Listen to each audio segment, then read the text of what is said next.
Los barcos provenían del Mar Negro. Habían estado navegando durante meses. Su carga era preciosa: sedas, especias, trigo y algodón de Oriente. Los marineros regresaban a casa.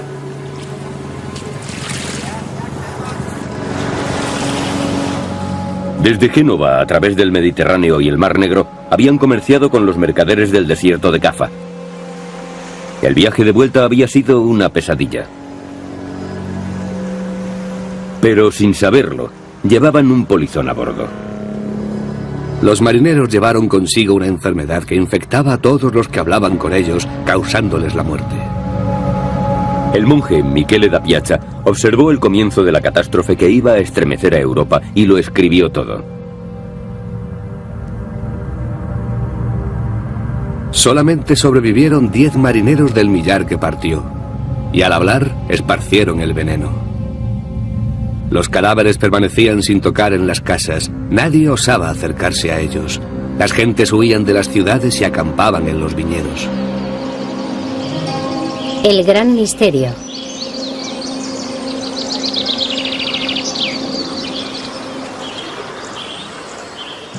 Poco después de que los marineros arribaran a Messina, en el sur de Italia, toda la ciudad había quedado desierta. Lo mismo ocurría en las demás ciudades de Europa. La gente moría o huía. Los muertos eran enterrados a capas en fosas comunes, si es que quedaba alguien para enterrarlos. Las campanas tañían en los funerales, pero al no prestar ayuda, dejaron de repicar. Flotaba un silencio opresivo.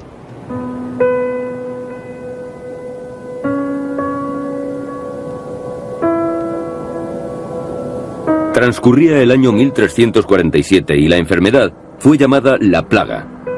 Era la peste negra. Esta enfermedad provenía del mar y se extendió por las ciudades comerciales de Venecia, Génova y Florencia. La primera plaga en lugares como Florencia puede que matara a 3/4 partes de la población, como mínimo la mitad. Sabemos que en otras localidades como Cambridge se llevó al 78% de la población. Esto ocurrió en 1348 o 1349. Y a continuación, la plaga se extendió todavía más al norte. Si suponemos que Europa tenía 80 millones de habitantes, entonces pudieron morir 25, 30 o quizás 40 millones. Esta es una estimación que se hizo entonces. En medio de la muerte negra, el Papa Clemente pidió que se calculase cuántos habían perecido. Se estimó que fueron unos 42 millones de personas. Puede que tuvieran razón. La plaga azotó a nuestros antepasados durante 400 años, pero en 1743, después de un último ataque a Europa, en el mismo lugar donde había surgido, en la costa próxima a Medina, desapareció. Para entonces, había cambiado la faz de Europa para siempre. Controló la población de Europa, que era más o menos el mundo civilizado occidental. La controló con mano de hierro.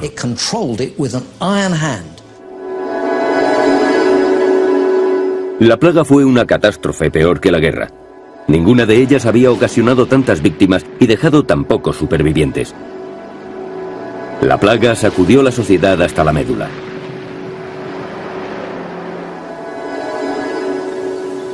¿Alguien leyó alguna vez en los libros de historia que las ciudades fueran abandonadas y que los campos quedaran desiertos?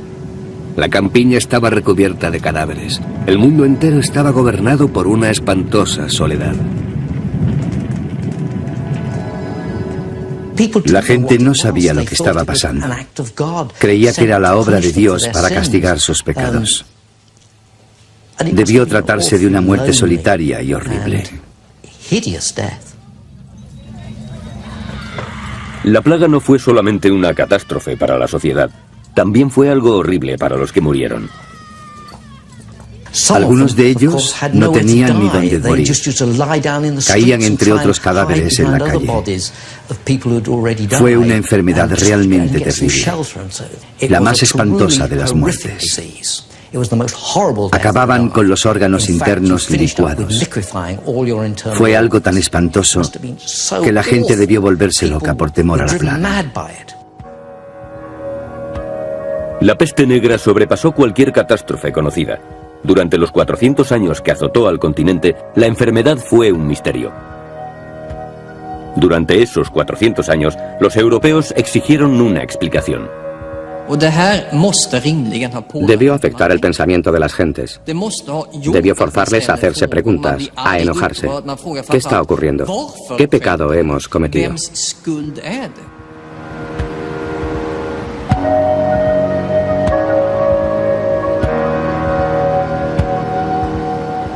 En la sociedad medieval, Dios era todopoderoso. Y en Aviñón, durante las primeras oleadas de la peste, el Papa era el vicario de Dios. Y el Papa no tenía dudas de que era la voluntad de Dios. La humanidad debía ser castigada por sus pecados. Debían preguntarse si habían obrado bien.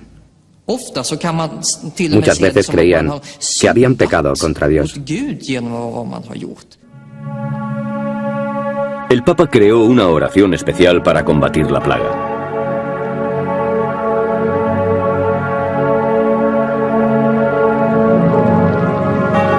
Oh Señor, ordenad al ángel vengador que contenga su mano para que la tierra no quede desierta y perdáis a todos vuestros siervos. Te suplicamos humildemente que retiréis la llama de la ira.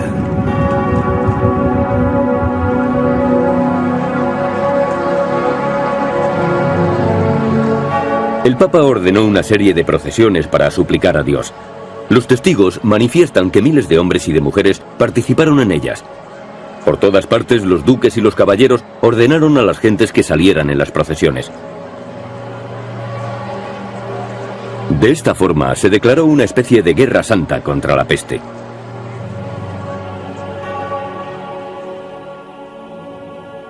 Pero era evidente que la plaga azotaba una y otra vez y que la Iglesia, la autoridad suprema, no podía ayudar a las personas afectadas.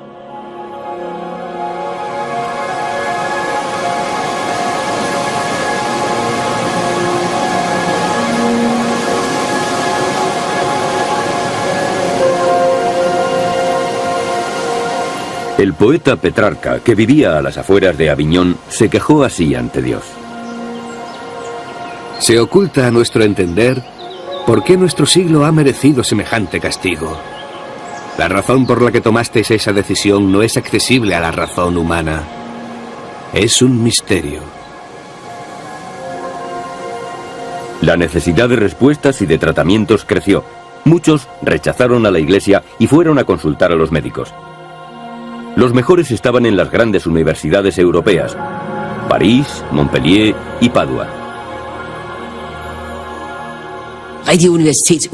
Eran médicos auténticos, como hoy lo entendemos, educados en la universidad, en el seno de la medicina hipocrática. Habían estudiado el funcionamiento del cuerpo y el porqué de las enfermedades, aunque sus estudios se remontaban a la medicina griega y romana. Pero aquellos médicos eran filósofos, no conocían la práctica. Sus herramientas eran libros escritos hacía 1000 años, y ahora debían enfrentarse a un problema desconocido cuando aquellos tratados fueron escritos. Se les presentaba un nuevo desafío. El rey de Francia consultó a los mejores expertos del momento de la Universidad de París. Aunque nos basamos en los mejores doctores antiguos y modernos, en los astrónomos y en los médicos, no podemos explicarlo todo, porque el conocimiento absoluto es imposible. Pero creemos que la primera causa de esta plaga fue y es la distribución de las constelaciones del cielo.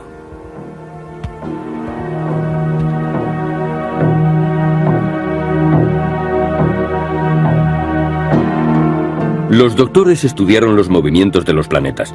Cada uno de ellos tenía sus atributos. Y estos atributos podían acarrear consecuencias catastróficas para la humanidad. Los médicos de París dijeron que todo había ido mal 3 años antes de la plaga.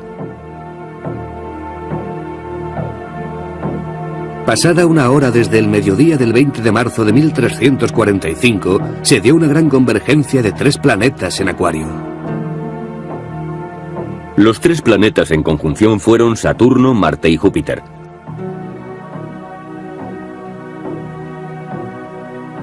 Saturno y Marte eran malvados y hostiles. y tanto Marte como Júpiter eran planetas calientes. Por eso hubo un exceso de calor y maldad que empeoró al coincidir los tres en Acuario.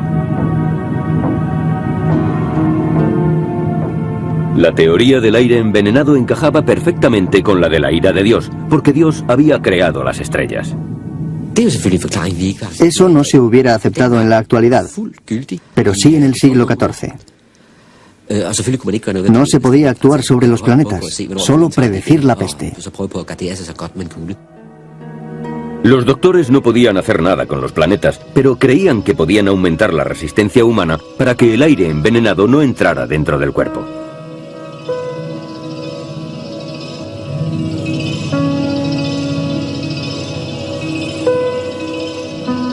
El hombre estaba constituido por 4 fluidos corporales o humores: la bilis negra y la amarilla, la sangre y la flema. Tanto por exceso como por escasez de uno de ellos, la salud sufriría un desequilibrio. El mejor consejo de los médicos era armonizar los humores. Como la plaga causaba una gran fiebre, se le echaba la culpa a la sangre y se debía recurrir a las sangrías.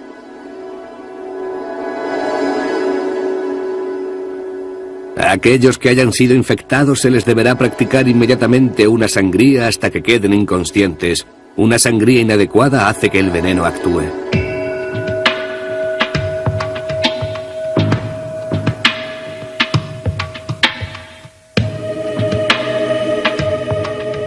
El obispo Knut de Dinamarca fue uno de los doctores de la plaga en sus primeros momentos. Escribió un libro para comunicar a los daneses lo que debían hacer. Les recomendaba que permanecieran fríos. Los más afectados son los que han practicado el sexo en exceso, tomado baños calientes o los que se han enfurecido mucho. La mayor parte de su libro trataba de cómo prevenir la infección, pero recomendaba un tratamiento. Para quemar los bultos, frotad con hojas viejas y mostaza molida. O bebed algarrobas, tomillo, plátano y harina de trigo mezclada con leche materna. Los síntomas eran muchos: piel descolorida, dolores de cabeza y bultos grandes en las ingles, detrás de las orejas y en las axilas. Los barberos hacían las sangrías y cortaban los bultos, ya que estaban acostumbrados al uso de la navaja. Los médicos eran un grupo de gran riesgo, ya que trataban a las víctimas de la plaga, y muchos se infectaban y morían. Morían más médicos y clérigos que otras personas, debido al contacto con los enfermos.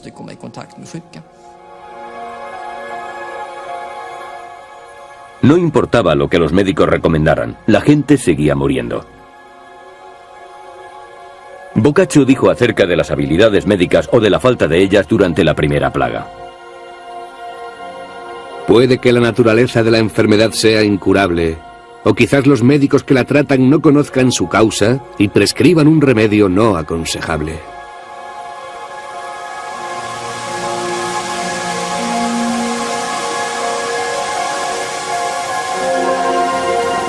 Conforme el tiempo pasaba, la peste hacía estragos. La gente acabó perdiendo la fe en la iglesia y en la medicina.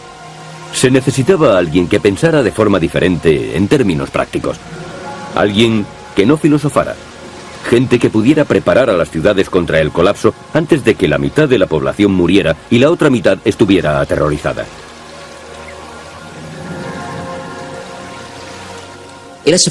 Poco a poco trataron de crear un aparato administrativo que pudiera combatir la enfermedad.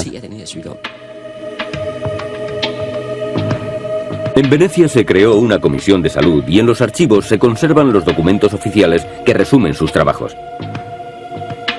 Estos documentos son el resultado de 400 años de trabajo contra la plaga, leyes avanzadas y controles muy elaborados. Las decisiones de la Comisión de Salud demuestran que muy pronto, sin saber por qué, se averiguó que los cadáveres extendían la plaga muy rápidamente.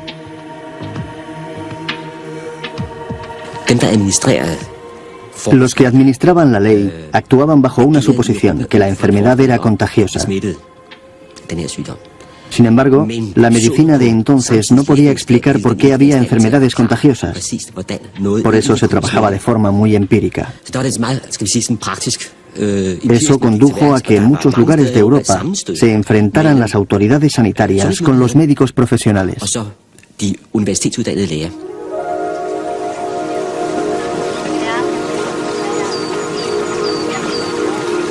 La Comisión de Salud de Venecia creó 3 comunidades para los infectados. Eran alojados en islas deshabitadas en la Albufera, a las afueras de Venecia. La primera comunidad era para los muertos. Los hombres remaban por la ciudad llevando los cadáveres desde las casas abandonadas hasta islas fuera de la ciudad. Se cavaron fosas muy profundas para arrojar los cuerpos en ellas. La segunda comunidad era para los enfermos. Se convirtió en el primer hospital de Europa contra la peste. No se esperaba que salieran con vida los que eran enviados allí. No se sobrevivía a la plaga, especialmente en aquel hospital repleto de enfermos.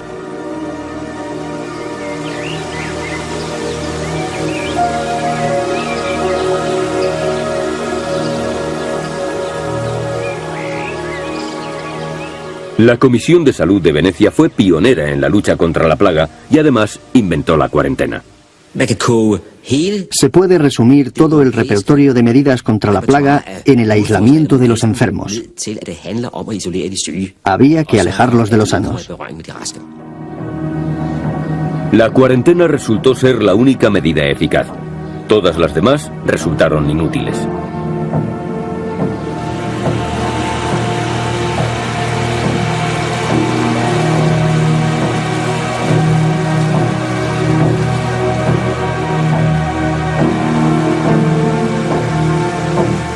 El Lazareto Nuovo se convirtió en la primera institución de cuarentena de Europa. El Comité de Salud había comprobado que la peste llegaba en los barcos mercantes. Los marineros extranjeros eran confinados y vigilados aquí por guardias armados. Si tan solo un tripulante caía enfermo, toda la tripulación era mandada al hospital de la plaga.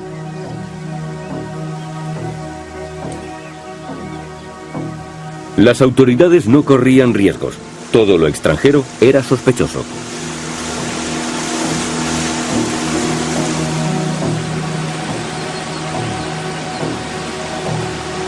Las autoridades parecían acertar aislando a los enfermos y a los sospechosos, evitando que pudieran propagar la enfermedad. Pero la gente tomaba sus propias medidas. Tenían ideas secretas acerca de lo que había que hacer con la enfermedad.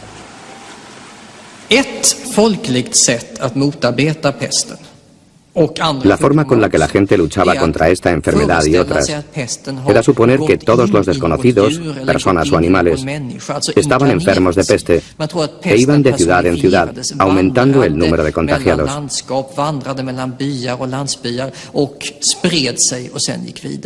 Tenemos diferentes informaciones de que esto ocurría en el norte de Europa. Hay muchas historias de esta clase en Suecia, Dinamarca y Finlandia.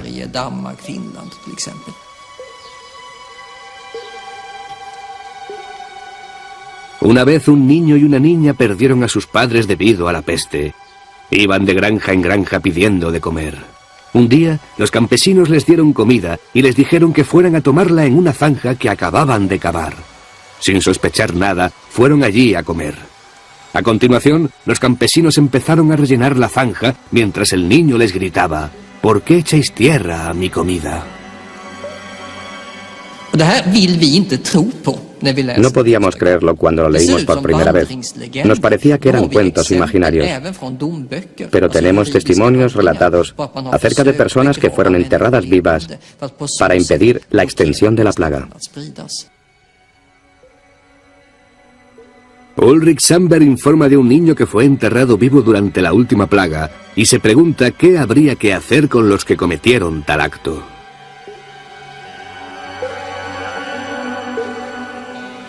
La historia nos parece hoy increíble, pero no entonces, cuando los enterramientos en vida eran la pena de muerte. 1 de junio de 1499. Se juzgaba a una sirvienta, Gunilda. Había admitido que había robado a un campesino y no negó que también había quemado su granja. Además, afirmaba que en caso de quedar libre, quemaría la ciudad de Visby. Así que fue enterrada viva. Descanse en paz.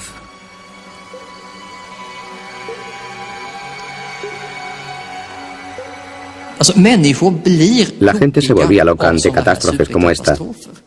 Y no es de extrañar, porque una locura similar se da en nuestros tiempos.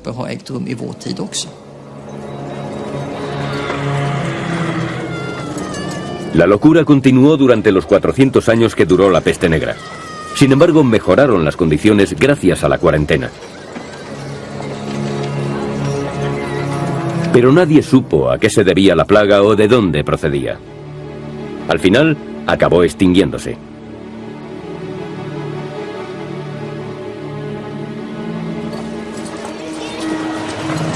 Pasaron 250 años después de su desaparición hasta que surgió una explicación científica. Un día de 1894, un joven científico llegó a Hong Kong. Se llamaba Alexander Yersin y había ido a estudiar una bacteria después de la aparición de una peligrosa plaga bubónica en la colonia británica. Yersin no lo dudó. Había encontrado la bacteria que causó la peste negra. Escribió de manera entusiasta a su madre y su descubrimiento fue publicado en una revista científica. La peste bubónica actual presenta los mismos síntomas que la peste que redujo drásticamente la población de la Europa occidental. Unos pocos años más tarde, Yersin pareció identificar también el vehículo propagador de la enfermedad: las ratas negras. La ciencia había descubierto que las pulgas que llevaban en la piel eran portadoras de la bacteria. Las ratas viven cerca de las personas y cuando mueren, sus pulgas se vuelven hambrientas. No pueden sobrevivir comiendo organismos muertos y buscan otros vivos para alimentarse. Si alguien pasa por allí, la enfermedad se extiende. El descubrimiento de la causa tuvo graves consecuencias. La creencia de que era la misma enfermedad que había causado la peste europea originó que se invirtieran sumas enormes en la investigación de la peste bubónica, una enfermedad solamente conocida en países ajenos a Europa como India y China.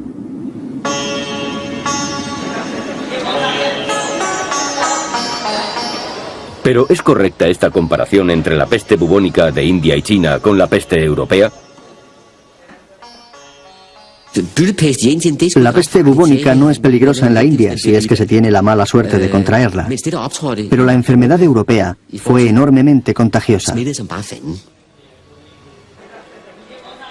La plaga bubónica de India nunca fue tan mortífera como la peste negra europea. La mortandad europea osciló entre el 10 y el 60 o 70%. Mientras que en la India siempre estuvo por debajo del 1%. Una diferencia tan grande entre las dos mortalidades solo puede tener una causa. Fue más contagiosa en Europa de lo que fue en la India. Muchos investigadores creen en la actualidad que era una enfermedad completamente diferente. Yo diría que no existen pruebas de que fuera la plaga bubónica.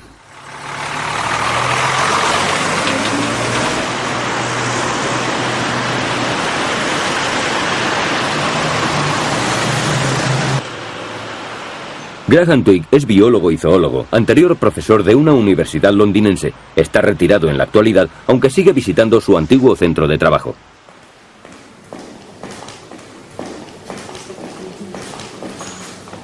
Cuando publicó su libro sobre la peste negra a mediados de los años 80, sabía lo que le esperaba.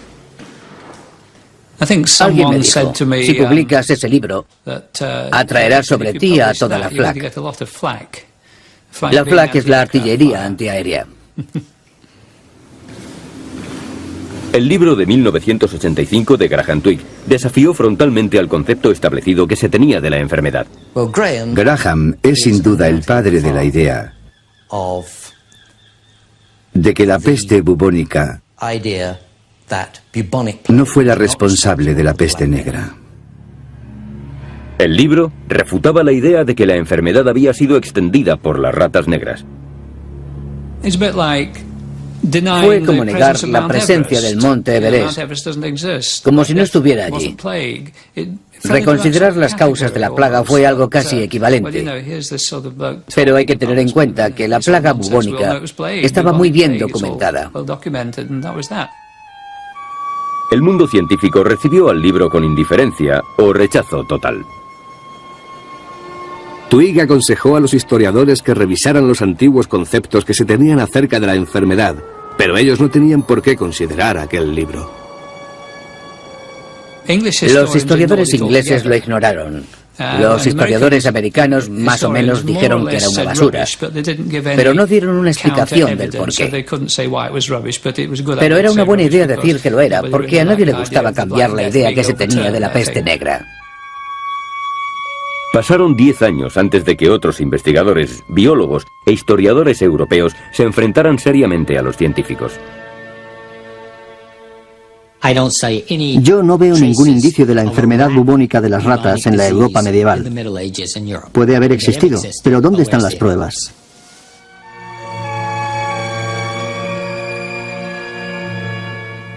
Samuel Cohn ha leído más de 40.000 documentos de archivos europeos, estadísticas, crónicas, testamentos, diarios y otros escritos medievales. No ha podido encontrar enfermedades transmitidas por las ratas. Por eso propone una teoría de por qué se mantuvo aquella idea. Existe toda una mitología que se ha desarrollado. La gente necesitaba encontrar un culpable para esta gran mortandad. Para ello se busca un probable sospechoso y se escribe sobre estas sospechas. Como si se tratara de una matanza realizada por policías en el Houston de los años 60.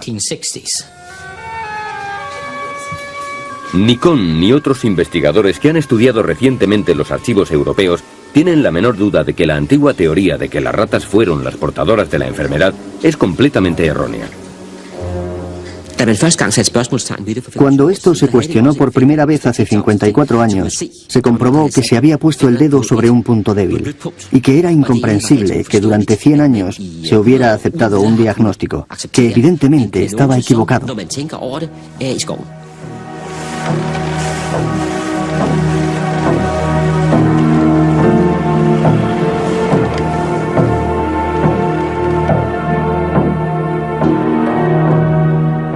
Había sido un síntoma en particular el que hizo que la ciencia ligara la enfermedad de India y China con la peste. El bubón, una hinchazón. Los testimonios medievales asocian con frecuencia los bubones con la enfermedad. Los cuadros de San Roque, patrón de la enfermedad, le mostraban con un bubón en el muslo. Parecían los bubones de la moderna peste bubónica. Por eso parece lógico que la medicina moderna considerara que la enfermedad era la misma. Estos abultamientos figuran en los trabajos realizados por los estudiosos, médicos e historiadores que han definido la peste bubónica a lo largo de la historia. Los historiadores se apoyan en un argumento muy raro, que es la sintomatología, y en particular el signo de la plaga, el bubón. Pero Samuel Cohn señala que estos síntomas están muy lejos de ser certeros. A lo largo de todo el siglo XVII encontramos descripciones y descripciones, desde Boccaccio hasta Michele da Piazza, pasando por cronistas como Giovanni Moraldi, que dicen que no solamente aparece un bubón, sino que se extiende por todo el cuerpo y que la forma más mortífera de la peste son las pústulas que aparecen por todas partes, cubriendo el cuerpo. Los mortíferos bubones comienzan a extenderse y pronto cubren todo el cuerpo. A continuación, la enfermedad cambia. Aparecen manchas negras y azules en los brazos, en los muslos y en otras partes.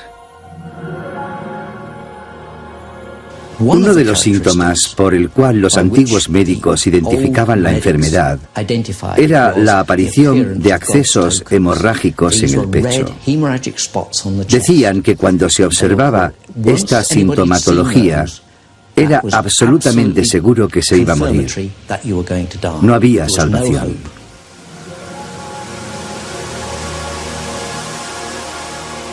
La plaga bubónica en India y China a finales del siglo XIX ha sido una de las mejores estudiadas por la medicina. Por eso estamos seguros de que las diferencias con los síntomas de la enfermedad medieval son muy claros.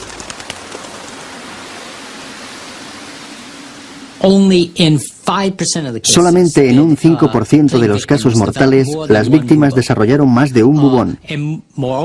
Además, entre el 60 y el 70% de los bubones salieron en la ingle. Estos dos síntomas no se dieron en la peste negra medieval. Cuando la peste bubónica apareció en Bombay en 1896, 3.752 pacientes fueron examinados. Solo en muy pocos casos mostraron otros signos aparte de las hinchazones. Estuvo claro para un grupo de médicos de Bombay que había otra gran diferencia. Según decía un informe oficial, no creemos que la plaga bubónica sea contagiosa. Ninguna de las 400 personas que visitaron a los enfermos se contagiaron. No hay entre ellas ningún caso de persona infectada. Esto es muy diferente de la plaga medieval, en la que estaba claro que el contagio era de persona a persona. Pero esta diferencia fue olvidada, y la teoría de las ratas y de la plaga bubónica se impuso en el público, en las escuelas, universidades y entre los investigadores, hasta que un día de 1980... Muchas de estas cuestiones surgieron al dar clase. Hubo estudiantes que me hicieron esta pregunta. ¿Cómo es posible que esta enfermedad semitropical pudiera tener tanto éxito causando la peste en la Europa de la mitad del siglo XIV?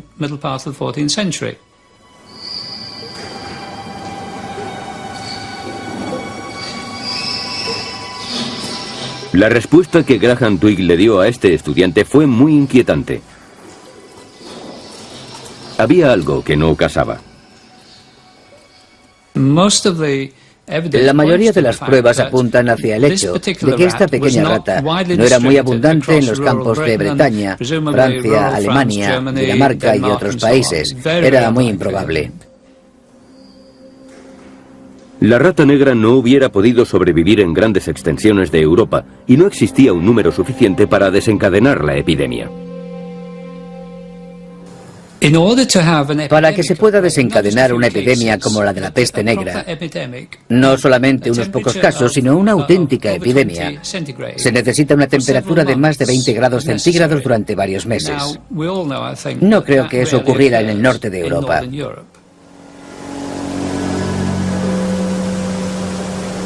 El clima no favorecía ni a la rata negra ni a las pulgas.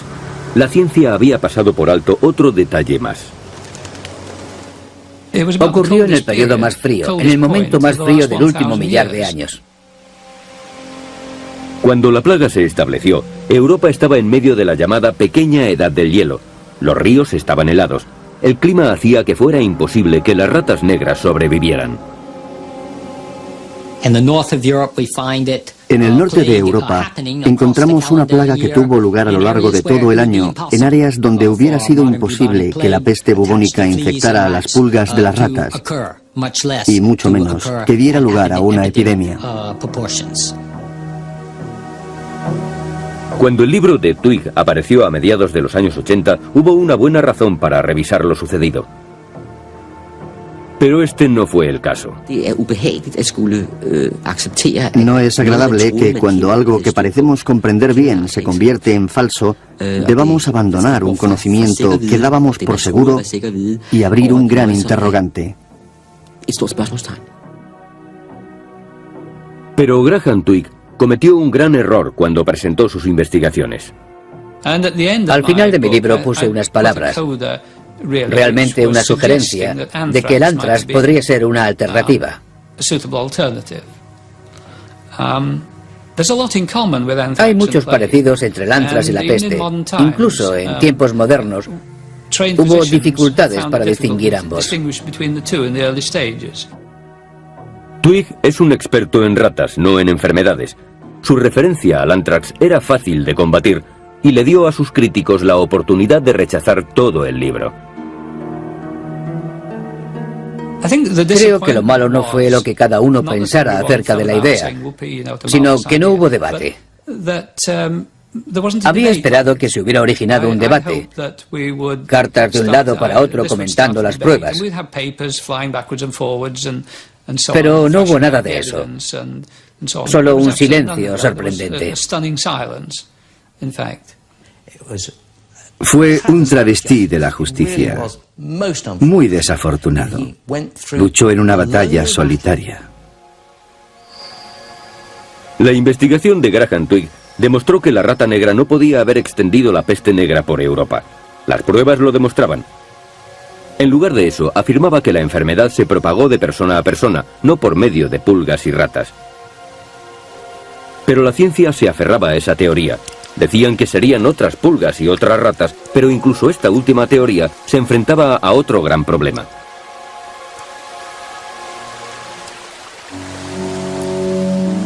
La velocidad de propagación de la plaga. La peste fue un ataque por sorpresa en Europa. Solo le llevó 3 años pasar desde el sur hasta el norte, una velocidad colosal. La forma más certera de explicarlo es suponer que la gente la propagaba, que se pasaba de persona a persona. Pero cuando la peste bubónica atacó a Hong Kong en 1894, tardó 40 años en viajar unos pocos miles de kilómetros. Las modernas plagas bubónicas muestran la misma baja velocidad en todos los lugares en los que se presentan. La plaga bubónica de África se desplazó a 20 kilómetros por año. La muerte negra lo hacía entre 2 y 8 kilómetros por día. Las características importantes de la peste, la velocidad y el modelo de actuación no señalan a las ratas. Además, las últimas investigaciones se basan en un hecho clave. La mayor parte de la historia de la peste se guarda en los archivos europeos. Todavía quedan nuevas claves por descubrir. La peste es como un crimen. Las pistas en el escenario del crimen son importantes, pero aún lo son más las que quedan por descubrir.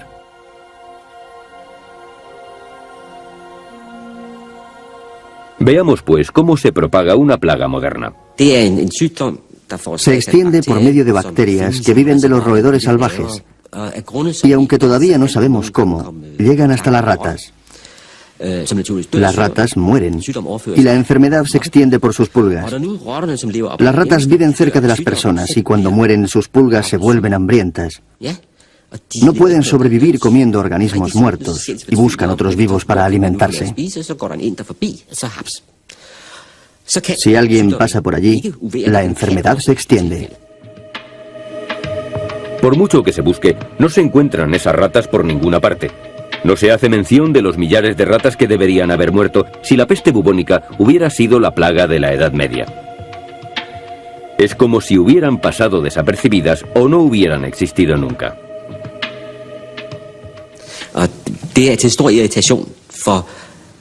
El argumento principal que irrita tanto a los historiadores que defienden la teoría de la plaga bubónica es que no hay relatos de ratas muertas.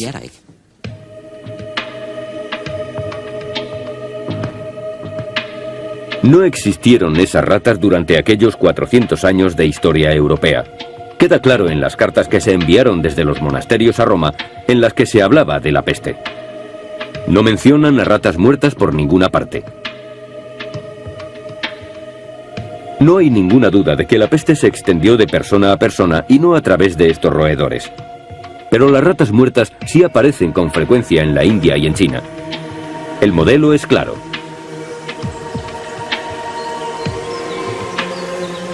Antes de que la enfermedad ataque a las personas, aparecen ratas muertas a centenares de millares. El modelo es tan evidente que la gente ha aprendido a reaccionar. Las ratas son un aviso. La gente huye a los buques para evitar la infección. Podríamos preguntarnos si la peste bubónica se podría extender sin la ayuda de muchas ratas. Es fundamental para la epidemia bubónica que la epidemia de las ratas y su posterior muerte preceda a la humana. Los defensores de la teoría de las ratas dicen que en la actualidad la plaga neumónica existe también. Es una plaga que se extiende de persona a persona, pero que solamente se desarrolla después de una plaga bubónica y por consecuencia después de la muerte de las ratas. Si una persona que sufre la peste bubónica desarrolla una plaga por medio de una infección pulmonar, entonces el contagio se producirá mediante líquidos. Por lo tanto, será extremadamente mortal y muy infecciosa.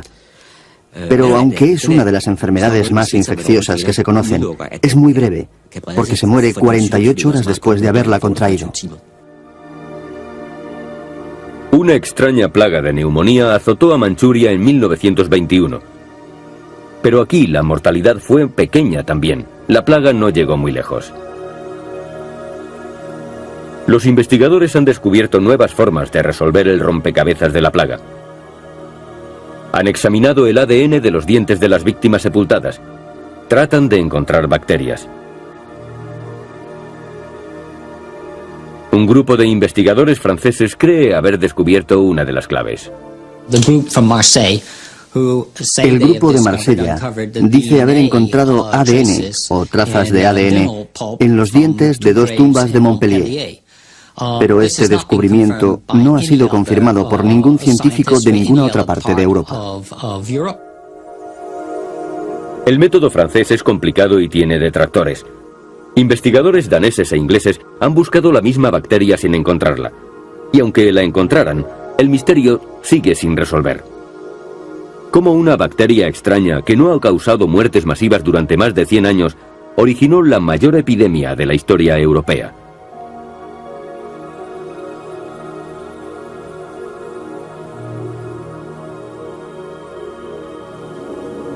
El biólogo Graham Twigg fue uno de los primeros en encontrar la respuesta. Era sencilla y lógica. No fue una bacteria lo que mató a tanta gente. Y ahora, 50 años más tarde, otros biólogos han llegado a la misma conclusión. Hace unos 10 años, Susan Scott estaba realizando unos estudios demográficos en Penrith, una pequeña ciudad del noroeste de Inglaterra. En 1597-1598, los habitantes sufrieron una plaga que está muy bien documentada. Es obvio que para mí, como zoólogo, no era una plaga bubónica, algo que todos creyeron en su momento. Es obvio, a todas luces, que la biología y los detalles de la plaga no encajaban con los de una plaga bubónica. Christopher Duncan hizo el descubrimiento cuando, con su colega Susan Scott, estudiaron los registros de iglesias de una serie de parroquias inglesas azotadas por la plaga. Cuando se estudia esas maravillosas fuentes, se puede seguir muy bien la epidemia, en particular su primera parte. Se puede observar la primera persona que muere en la comunidad y a continuación a la siguiente. Cuando se observa esta cadena de gente en conjunto, se puede ver cómo la infección pasó de la primera persona infectada a la primera familia, después a la siguiente familia y así sucesivamente. Con tiempo surge un modelo de comportamiento y ese modelo indica el paso de un largo periodo desde la infección hasta la muerte. Transcurren 37 días. Una vez observado este ciclo, se observa el mismo en todas las personas objeto del estudio. Fue una enfermedad infecciosa pasada de persona a persona, sin nada que ver con ratas ni pulgas.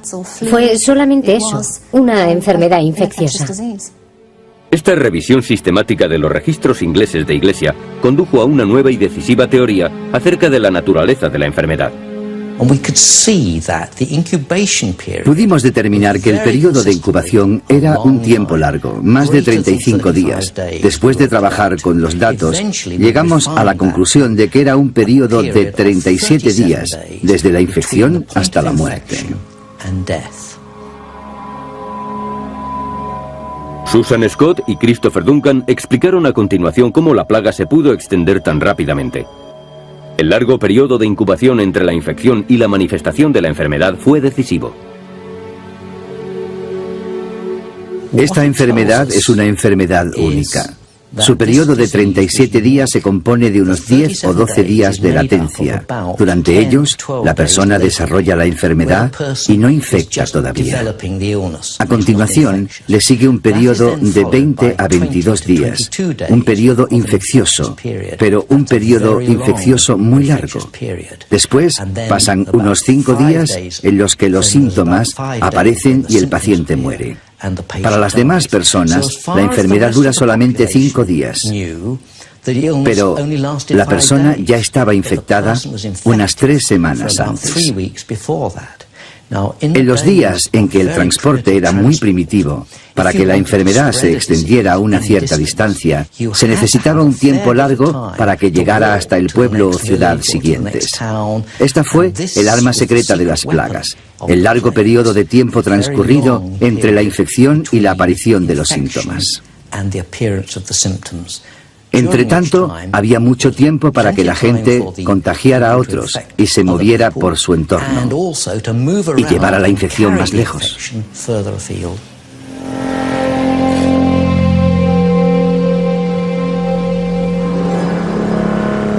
Los 37 días fueron la clave para combatir la enfermedad por medio de la cuarentena.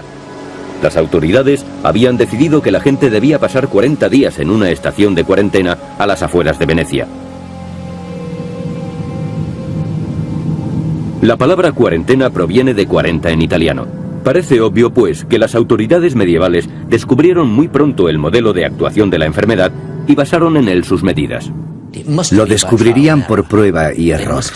Debieron descubrir que si nadie mostraba los síntomas durante 40 días, desde que la última persona había muerto, estaban seguros. Debieron descubrir que después de 40 días la enfermedad desaparecía de la comunidad para siempre, al menos hasta la siguiente plaga.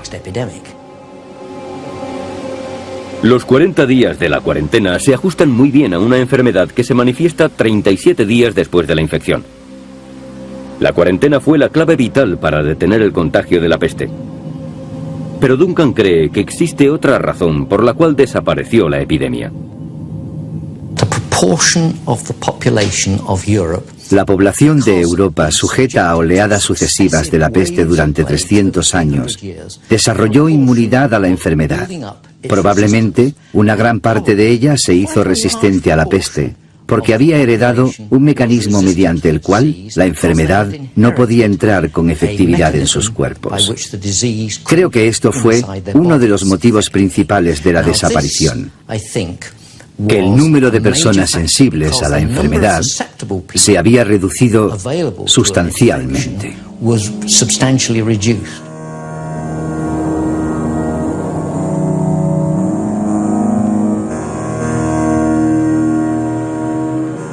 Las fuentes documentales de aquella época nos hablan también de que existían indicios de que la resistencia era creciente entre la población. Después de 40 años de peste, el médico del Papa, Raimundo Cialmelli de Vivario, escribió: En 1348, 2/3 partes de la población estaban infectadas y casi todos murieron. En 1361, la mitad estaba infectada y pocos sobrevivieron. En 1371, la 10ª parte contrajo la enfermedad y muchos sobrevivieron. En 1382, solamente unos pocos enfermaron y la mayoría sobrevivió. Las últimas investigaciones ofrecen una nueva visión de la naturaleza de la enfermedad que mató a millones de europeos. Estas investigaciones apoyan al hombre que por primera vez cuestionó la causa de la epidemia. Puede que ahora nos hayamos puesto en marcha, a diferencia de lo ocurrido en el año 1985. Si ahora la gente está receptiva y ayuda, eso está muy bien. Puede que por fin haya más debate, después de todo.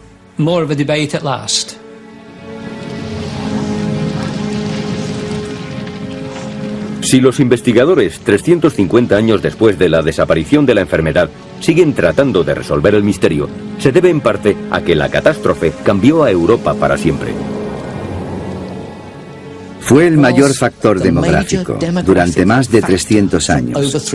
Controló la población de Europa, que era más o menos el mundo civilizado occidental con mano de hierro. Tan pronto como la población iniciaba una recuperación, había gente suficiente para otra epidemia. De esa manera, Europa solamente pudo crecer muy lentamente.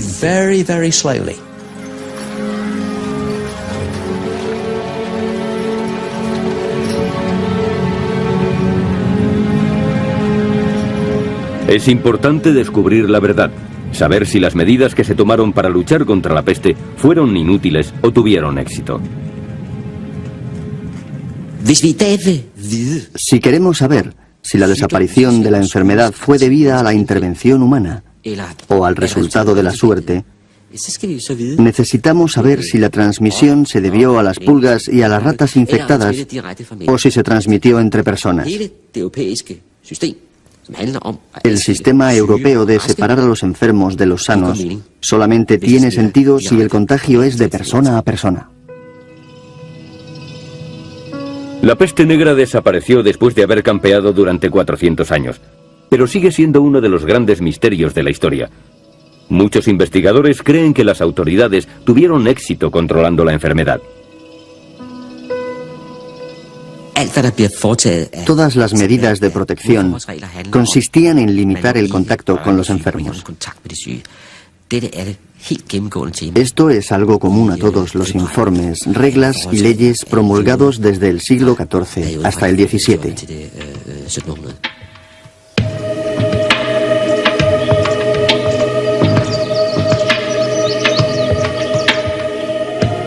Este muro, situado en el sur de Francia, podría ser una buena indicación de que la enfermedad se propagaba entre personas y de que se trasladaba con los movimientos de las gentes.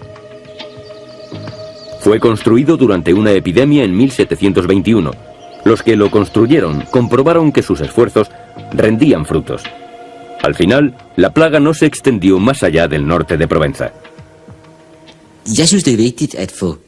Creo que es importante confirmar que fue una idea dirigida a este fin, porque se trataría de la intervención del Estado en favor de la salud de las gentes. Por eso hemos acuñado la expresión salud pública, por la cual debemos obedecer reglas comunes que limitan nuestro comportamiento. La peste negra cambió Europa al obligarla a luchar contra ella e impedir el desastre. Un ejemplo, el muro de la plaga. Quizá esa eficacia al actuar fue la que hizo que la peste desapareciera. No se conoce con certeza la naturaleza de la enfermedad o de dónde provenía. Pero a Christopher Duncan le encanta exponer su opinión. Yo creo que fue una enfermedad emergente que se originó entre los mamíferos africanos y que después pasó a los seres humanos y se convirtió directamente en una enfermedad contagiosa. La mayoría de las terribles enfermedades, como el ébola, gripe, etc., se originaron de esta manera. Las llamamos zoonosis. Creo que se originó así, probablemente en el Valle del Rift, cerca de Etiopía. Luego viajó por el Nilo y se transmitió al principio en barco, a través del Mediterráneo, como la muerte negra, desde el Levante, Alejandría, Egipto, hasta Mesina, para extenderse por toda Europa.